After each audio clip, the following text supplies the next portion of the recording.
তো রিসেন্টলি তুমি যদি 30K এর মধ্যে একটা পিসি বিল্ড করার কথা ভাবো, যেখানে তুমি 180p সেটিংসে ভিডিও এডিটিং বা গেমিং করতে পারবে, তাহলে আজকে ভিডিওতে তোমাকে অবশ্যই প্রথম থেকে শেষ পর্যন্ত মন দিয়ে দেখতে হবে। কারণ এই ভিডিওতে আমি তোমাকে 30K এর মধ্যে বেস্ট পিসি কনফিগারেশন সম্পর্কে জানাবো। আর এই পিসি বিল্ড করার জন্য তোমার ইন্টেল না রাইজেনের সঙ্গে যাওয়া উচিত সেটা ডিটেলস কম্পেয়ার তোমাদেরকে দেখাবো, যাতে করে তোমার সঠিক ডিসিশন নিতে সহজ হয়। So without further any delay let's have a look.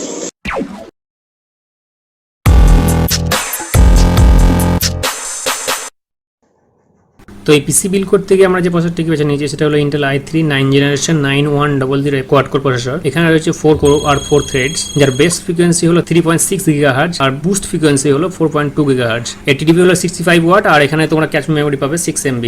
তো এটা মার্কেটে এসেছিল 2019 সম্ভবত এপ্রিল মাসে। তো এই মুহূর্তে অ্যামাজনের প্রাইস হলো 9000 মতো। আর যেহেতু এই প্রসেসরের সঙ্গে কোনো ইন্টিগ্রেটেড গ্রাফিক্স নেই, তাই এর জন্য তোমাদেরকে আলাদাভাবে গ্রাফিক্স কার্ড পারচেস করতে হবে। সেই জন্য আমি এখানে নিয়েছি Asus's GT 710 DDR5 2GB graphics card, যার বর্তমান প্রাইস ভ্যালু হলো অ্যারাউন্ড 3000 মতো। তো এখন যদি তুমি এই প্রসেসরের প্রাইস আর গ্রাফিক্স কার্ডের প্রাইসে কম্বাইন করো, তাহলে টোটাল প্রাইস দাঁড়াবে 12000 প্লাস। তো এখন প্রশ্ন হলো, যেহেতু আমাকে প্রসেসর আর গ্রাফিক্স কার্ড মিলে আমাকে 12000 প্লাস পে করতে হচ্ছে, তাহলে সেক্ষেত্রে আমাদের কি Ryzen 3200G এর সঙ্গে যাওয়া ঠিক হবে কিনা? তো খুব বেশি জটিল বিষয়ে মাথা না ঘামিয়ে যদি ইন্টেল আর রাইজেনকে আমরা বেসিক ফিচার্স উপর কম্পেয়ার করি, তাহলে দেখতে পাচ্ছ এখানে দুটো প্রসেসরের বেসিক ফিচার্স অলমোস্ট সেম। রাইজেনের সঙ্গে অ্যাডভান্টেজ হলো এখানে ভেগা 8 GPU অলরেডি ইন্টিগ্রেটেড রয়েছে, তাই তোমাকে কোনো আলাদাভাবে গ্রাফিক্স কার্ড পারচেস করতে হচ্ছে না। আর এখানে আরেকটি সুবিধা হলো এখানে ওভারক্লকিং এর সুবিধা রয়েছে। তো এখন আমরা যদি ইন্টেল পারচেস করি, তাহলে আমাদেরকে processor plus graphics card plus motherboard মিলে আমাদেরকে 70000 প্লাস পে করতে হচ্ছে। কিন্তু আমরা যদি রাইজেন পারচেস করি, তাহলে আমাদেরকে প্রসেসর আর যদি ওভারক্লকিং সাপোর্টেড মাদারবোর্ড নেই, তাহলে আমাদেরকে 20500 প্লাস পে করতে হচ্ছে। কিন্তু আবার যদি আমরা রাইজেনের সঙ্গে নর্মাল মাদারবোর্ড নেই, তো সেক্ষেত্রে আমাদেরকে পে করতে হবে 18500 মতো, তো যেটা ইন্টেলের থেকে প্রায় 2000 টাকা মতো বেশি।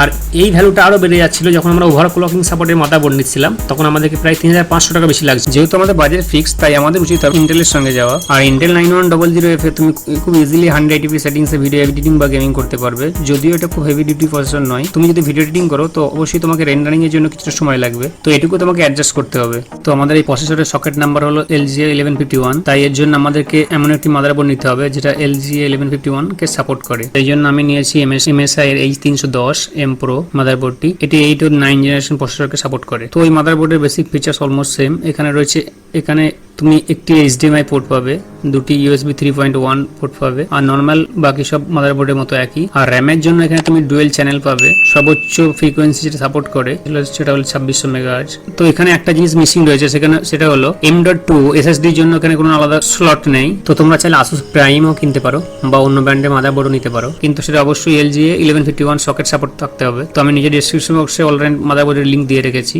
আর আমরা গ্রাফিক্স কার্ড নিয়েছি Asus's GT 710 DDR5 2GB graphics card. তো এই Asus কার্ড কেনার সময় তোমরা যদি অনলাইন পারচেস করো, দেখবে ওখানে দেখবে দুটি গ্রাফিক্স কার্ড পাওয়া যাচ্ছে, একটা হলো DDR3 আর DDR5।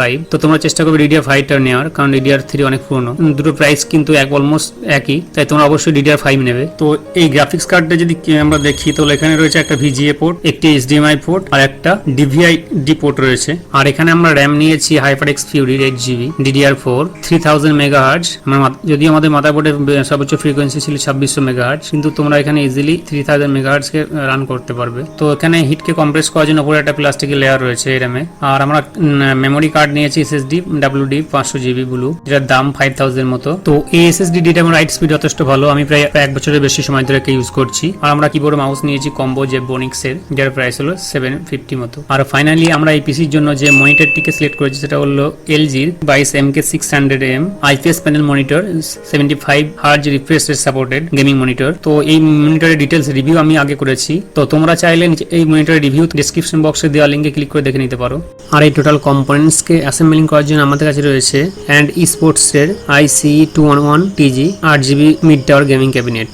তো এটারও ডিটেল কানেকশন বা আনবক্সিং আমি আগে করেছি, তো সেই ভিডিওর লিঙ্ক নিচে ডেসক্রিপশন বক্সে দেওয়া রয়েছে। তো তোমরা চাইলে এটারও ভিডিও নিচে ডেসক্রিপশন বক্সে দেওয়া লিঙ্কে ক্লিক করে দেখতে পারো। তো এই ছিল আমাদের 30K এর মধ্যে টোটাল পিসি বিল্ড। আর তোমরা যদি এই কম্পোনেন্টস গুলো কিভাবে অ্যাসেম্বলিং করবে জানতে চাও, তাহলে নিচে ডেসক্রিপশন বক্সে আমি এর ডিটেলস অ্যাসেম্বলিং ভিডিও বানিয়ে রেখেছি, তোমরা চাইলে ওখান থেকে দেখে নিতে পারো। তো আশা করি ভিডিওটা ভালো লেগেছে। ভিডিওটা ভালো লাগলে অবশ্যই লাইক করবে আর চ্যানেলকে সাবস্ক্রাইব করতে ভুলবে না। আর পিসি সংক্রান্ত যে কোনো প্রশ্নের জন্য আমাকে নিচে কমেন্ট বক্সে জানাতে পারো। তো দেখা হবে নেক্সট ভিডিওতে নতুন কোনো টপিকের সঙ্গে।